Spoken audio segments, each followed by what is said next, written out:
Hi, welcome back to the AI Code with Suresh. I'm Suresh Kumar Tulsiram. I'm going to today take up one SaaS application. I'm going to build it. What is meant by SaaS? SaaS means software as a service. Instead of installing software, you use it directly through the internet. That is application built in the internet and people all will be using that we are going to build up. Okay, what are the things we are going to do? Today, I will show you how real application actually work and how you can build your own AI SaaS with using Next.js and FastAPI. What is the problem? Most people learn frontend separately, backend separately, but still struggle to build real applications. That is where the problem is. We have a big idea. Real applications are simple. They are just three parts: frontend, backend, and database, all connected together. I'll take up the real life example.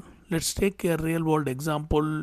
You click order in a food app. The request goes to the backend, gets processed, stored in the database, and then you get a response. You'll get the food like that. So that is where we are going to build. This is called as software as a service. The tab is software as a service. We are going to build like that software. I will tell you the flow diagram. This entire flow happens in milliseconds. User clicks, front end sends request, backend processes, database stores, and the response come back to the UI. That is user interface. Your tech stack is this is the stack we will use: Next.js for frontend, FastAPI for backend, PostgreSQL for database, and AI is coming next. We are not building a small demos. We are building a real AI SaaS. SaaS, software as a service. We are going to build the application with the dashboard, backend API, AI chatbot, and deployment. Why this series? No more tutorial confusion, no more random coding. We will build real applications step by step. After this series, you will be able to build full stack apps, create AI SaaS products, and deploy real